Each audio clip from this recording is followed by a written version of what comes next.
28 Februari 2026, pemimpin tertinggi Iran duduk di dalam kompleksnya di Teheran.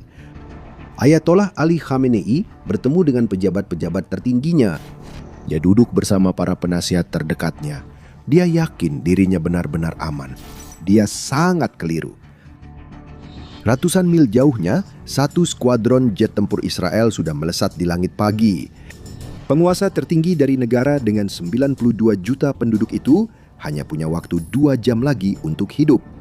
Beginilah cara AS-REC dan Israel menyingkirkan Ayatollah. Melumpuhkan seluruh rezim membutuhkan presisi matematika yang sempurna.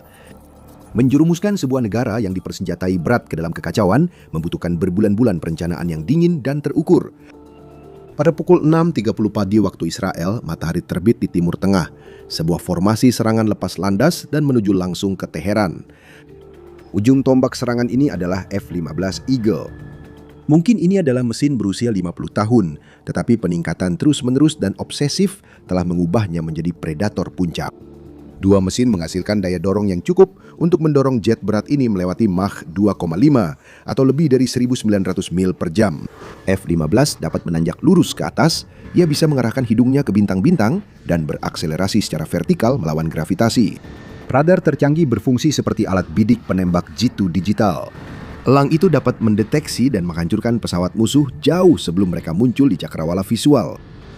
Elang biasanya membawa banyak persenjataan jarak dekat. Tapi dalam misi ini, mereka tidak memburu pesawat lain. Mereka memburu seorang pria. Di bawah sayap tergantung puluhan rudal Sparrow. Dibuat oleh Rafael Advanced Defense Systems, Sparrow adalah senjata balistik canggih yang diluncurkan dari udara. Ketika pilot menarik pelatuk, rudal itu tidak terbang lurus, melainkan langsung menanjak tajam ke atas menuju atmosfer bagian atas. Kombinasi mematikan antara GPS militer dan navigasi inersia, kemudian membimbing jatuhnya rudal hipersonik kembali ke bumi. Seorang pilot dapat melepaskan Sparrow dari jarak lebih dari 600 mil atau 1.000 km ruang kosong dan rudal itu akan mengenai target dengan ukuran sebesar meja makan. Ini adalah presisi yang menakutkan dan tak terbantahkan. Dilengkapi dengan puluhan eksekutor kinetik ini, F-15 bergerak ke timur. Penerbangan ke Teheran memakan waktu sedikit lebih dari 2 jam, tetapi targetnya secara praktis nyaris abadi. Ayatollah Ali Khamenei bukan orang bodoh di mata Amerika Serikat dan Israel. Dia adalah musuh publik nomor 1 bagi rakyat Iran. Dia memproyeksikan dirinya sebagai sosok yang tak terkalahkan. Dia mengklaim bahwa membunuh dirinya hampir tidak akan memperlambat laju Republik Islam. Di balik pintu tertutup, kenyataannya berbeda. Dia memerintahkan pembangunan 2 bunker bawah tanah terpisah di bawah kompleks bentengnya di Teheran. Bunker-bunker itu dikubur sangat dalam di bawah tanah, sehingga untuk mencapai pintu anti ledakan diperlukan lift khusus. Perjalanan dari permukaan turun ke dasar batuan memakan waktu lebih dari 5 menit. Dia meniru taktik sekutunya yang lama, pemimpin Hizbullah Hassan Nasrallah. Setiap malam dia mundur ke bunker miliknya. Dia hanya muncul ke kantor di permukaan saat siang hari. Lalu, perang 12 hari di bulan Juni 2025 mengubah segalanya. Israel melancarkan serangan besar-besaran secara mendadak ke fasilitas militer dan nuklir Iran. Mereka membunuh komandan militer utama. Mereka menghabisi ilmuwan nuklir papan atas. Setelah pertumpahan darah itu, Khamenei menjadi seperti hantu. Dia menghilang dari pandangan publik. Dia menghabiskan hampir seluruh waktunya terkubur jauh di bawah tanah. Israel dan Amerika Serikat menghadapi kenyataan taktis yang brutal. Mereka tahu mereka tidak akan mendapatkan banyak kesempatan untuk menyingkirkan Ayatollah. Targetnya sangat paranoid. Hanya akan ada jendela kesempatan yang sangat singkat dan kecil di mana dia akan terlihat di atas permukaan dan berada dalam bidikan mereka. Mereka harus menghitung kapan jendela kesempatan langka itu akan muncul. Mereka harus menyiapkan rencana yang diperlukan untuk menyerang pada detik itu juga. Untuk mendapatkan momen yang ideal, mereka membutuhkan data. Selama beberapa bulan, Dinas Intelijen Israel dan Amerika melancarkan operasi pengawasan yang sangat ketat. Mereka mulai mempelajari sebanyak mungkin informasi yang bisa mereka dapatkan. Mereka tidak hanya mengawasi Khamenei, mereka juga melacak stafnya, membuntuti personel pengamannya, memetakan rekan dekatnya, memantau para penasehatnya, dan mencatat anggota keluarganya. Mereka mengawasi setiap pejabat penting Iran lainnya yang masuk dalam lingkarannya. Mereka memetakan setiap jam dalam hidupnya, rutinitas hariannya, dan kompleks tempat tinggalnya.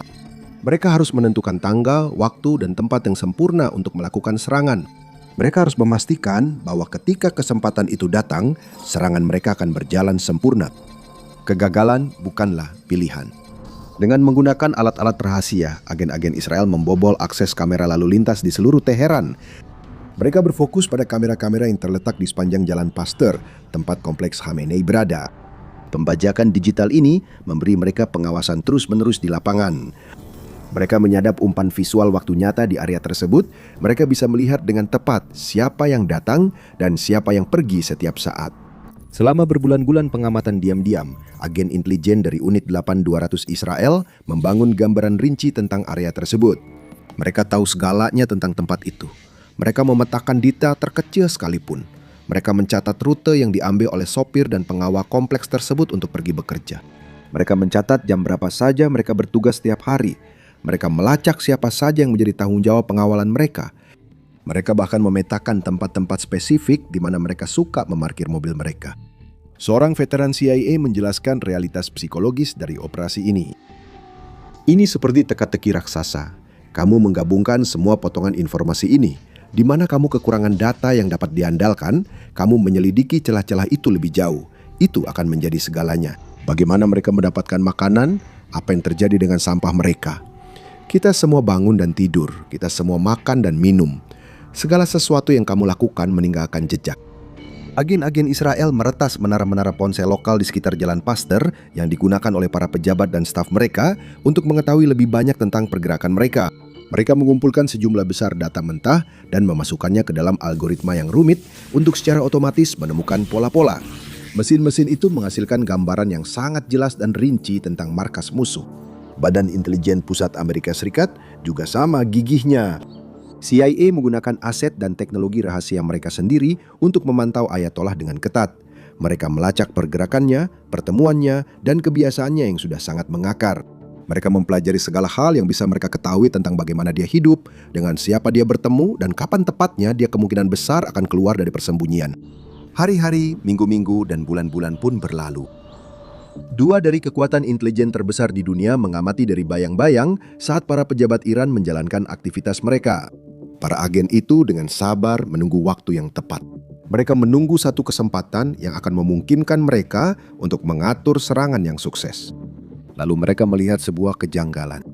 Intelijen Israel mengetahui bahwa Ali Khamenei dijadwalkan menghadiri sebuah pertemuan besar di mana sejumlah besar pejabat tinggi Iran berkumpul di kompleksnya di atas tanah pada tanggal 28 Februari. Daftar targetnya sangat mengejutkan. Mohammad Pakpur, Panglima Tertinggi Korps Garda Revolusi Islam, Aziz Nazirzadeh, Menteri Pertahanan Iran, Laksamana Ali Shamkhani, Kepala Dewan Militer negara itu, Syed Majid Musafi, Komandan Pasukan Dirgantara Korps Garda Revolusi Islam, Muhammad Shirazi, Wakil Menteri Intelijen Iran.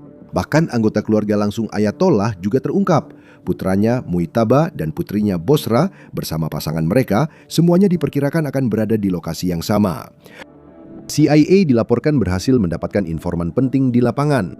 Aset ini memastikan bahwa pertemuan tersebut berjalan sesuai jadwal dan rencana. Beberapa pakar intelijen menyarankan bahwa ada seorang agen yang menyusup jauh ke lingkaran dalam Ayatollah, seseorang yang akhirnya memutuskan untuk mengkhianatinya.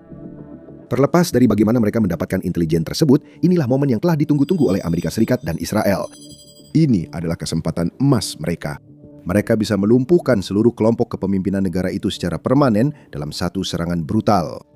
Mereka sama sekali tidak boleh gagal. Ini adalah kesempatan sekali seumur hidup. Mereka sebenarnya sudah diam-diam menyiapkan rencana untuk menyerang Iran. Awalnya mereka berencana memulai serangan pada malam hari, memanfaatkan gelapnya malam. Tetapi kesempatan baru ini menghancurkan strategi tersebut. Beberapa hari sebelum operasi diluncurkan, Amerika Serikat dan Israel sepenuhnya menyesuaikan rencana taktis mereka. Mereka membatalkan serangan malam hari. Sebagai gantinya, mereka akan menyerang di siang bolong. Mereka memilih saat ketika para pejabat Iran paling tidak menduganya. Menjelang tanggal peluncuran yang menentukan, Israel dan Amerika Serikat merahasiakan rencana mereka. Sebagai rahasia yang dijaga ketat, mereka tidak bisa mengambil risiko sedikit pun jika niat sebenarnya bocor. Jika rezim Iran sedikit saja mencium rencana musuh-musuh mereka, pertemuan pada 28 Februari itu akan langsung dibatalkan. Ayatollah akan segera diamankan jauh di dalam bunker bawah tanahnya. Ia akan ditempatkan jauh di luar jangkauan, bahkan rudal balistik Israel yang paling kuat sekalipun. Amerika Serikat dan Israel berhasil merahasiakan setiap informasi dengan sangat ketat, tetapi siang hari menciptakan kerentanan yang fatal. Pada saat jet-jet Israel memasuki wilayah udara Teheran, pagi hari berjalan persis seperti yang direncanakan. Berbagai pejabat tinggi Iran sudah tiba di kompleks Khamenei. Kompleks yang luas itu terdiri dari beberapa bangunan yang sangat diperkuat. Di dalamnya terdapat kantor kepresidenan Iran dan juga menampung Dewan Keamanan Nasional. Pemimpin tertinggi sendiri beroperasi dari bangunan terpisah. Banyak pejabat berkumpul di salah satu gedung utama. Ayatollah Ali Khamenei terisolasi di kantornya yang terpisah. Ini terjadi pada pukul 9.30 pagi waktu setempat. Pemisahan fisik pada target sama sekali tidak menjadi masalah. Pesawat tempur Israel membawa cukup banyak rudal Sparrow untuk menghancurkan seluruh kompleks itu hingga ke dasar batuan. Orang-orang Iran itu sama sekali tidak melihat para Algojo datang. Mereka telah menghabiskan puluhan tahun dilatih tanpa henti untuk mengantisipasi serangan di malam hari atau saat malam telah larut. Tak satu pun dari mereka yang menyangka musuh bebuyutan mereka akan mengatur serangan untuk melumpuhkan kepemimpinan di siang bolong. Namun serangan di siang hari memaksa munculnya masalah besar. Jika ada warga sipil atau penjaga yang melihat ancaman yang datang, mereka bisa langsung menelpon sekali saja. Ayatollah menaiki lift selama 5 menit. Misi ini gagal. Berbulan-bulan perencanaan dan bertahun-tahun pengumpulan intelijen akan sia-sia.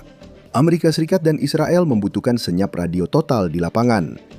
Agen intelijen Israel dan Amerika Serikat secara bersamaan mengaktifkan mekanisme pemutus digital. Mereka memanfaatkan kendali mereka atas menara pemancar seluler setempat sebagai senjata. Mereka mengganggu semua layanan digital di area sekitar Jalan Pasteur. Mereka membanjiri jaringan dengan derau statis. Bahkan jika seorang penjaga yang panik mencoba dengan putus asa menelpon tim keamanan untuk memperingatkan mereka tentang serangan yang akan datang. Bahkan jika mereka mencoba menghubungi pengawal elit Khamenei, mereka sama sekali tidak akan bisa terhubung. Mereka secara digital melumpuhkan seluruh kawasan dan jebakan tak terlihat itu pun tertutup rapat. Pada pukul 9.40 pagi, serangan kinetik dimulai. Jet tempur di ketinggian tinggi menembakkan muatan mereka. Puluhan Sparrow canggih melesat langsung menuju kompleks Khamenei dengan kecepatan luar biasa. Dalam hitungan detik, beberapa dari rudal udara ke permukaan presisi ini berhasil mengenai target mereka. Bangunan beton yang telah berdiri kokoh selama puluhan tahun itu seketika berubah menjadi tumpukan puing-puing yang masih berasap. Oded Eilam, mantan kepala divisi kontra-terorisme Mossad, merangkum kenyataan mengerikan dari peperangan modern. 60 detik, hanya itu yang dibutuhkan untuk operasi ini, tapi ini adalah hasil dari proses bertahun-tahun. Medan perang modern tidak lagi hanya ditentukan oleh tank dan pesawat, tapi juga oleh data, akses, kepercayaan, dan waktu yang tepat. 1 menit bisa mengubah sebuah wilayah, dan memang benar-benar terjadi. Asap hitam tebal membumbung tinggi memenuhi udara. Warga sipil di sekitar wilayah itu menyaksikan kehancuran tersebut dengan terkejut dan ketakutan. Dalam sekejap mata, kompleks legendaris Khamenei lenyap. Tempat yang selama ini menjadi perlindungan aman bagi dia dan para pejabatnya pun hilang. Begitu juga dengan Khamenei sendiri. Beberapa orang yang berada di dalam kompleks dan secara ajaib berhasil selamat dari serangan awal, berlarian panik mencari perlindungan. Putra Khamenei, Mojtaba, adalah salah satu dari anomali statistik tersebut. Dia keluar sebentar untuk menghirup udara segar hanya beberapa saat sebelum rudal balistik datang. Dia mengalami cedera parah di kakinya. Dia kehilangan ayahnya, istrinya, dan putranya sendiri dalam ledakan itu.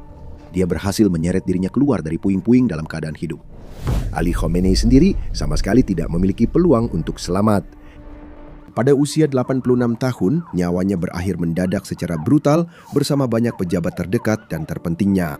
Dalam satu serangan, pemimpin negara Iran langsung dilenyapkan. Citra satelit segera setelah kejadian mengungkapkan besarnya kerusakan yang bersifat apokaliptik. Dalam beberapa jam berikutnya, pasukan Amerika Serikat dan Israel melakukan banyak serangan udara tambahan dan pengeboman terhadap pertahanan udara Iran, radar, kompleks militer, dan infrastruktur penting lainnya. Mereka yang tersisa dari rezim itu buru-buru membentuk dewan sementara yang terdiri dari 3 orang untuk menunjukkan seolah-olah masih ada kendali. Mereka memilih Mojtaba Khamenei sebagai pemimpin tertinggi baru mereka. Serangan untuk melumpuhkan pucuk pimpinan pada hari pertama perang adalah skakmat militer pamungkas. Inilah kesempurnaan yang sama yang diharapkan Vladimir Putin ketika ia memerintahkan invasi ke Ukraina. Dia mengharapkan kemenangan sempurna dalam 60 detik. Dia justru masuk langsung ke pertumpahan darah untuk melihat bagaimana militer Ukraina yang kalah persenjataan memasang jebakan brutal yang sepenuhnya menghancurkan mesin perang Rusia pada hari pertama. Klik video di layar Anda sekarang juga dan kita akan bertemu di medan perang berikutnya.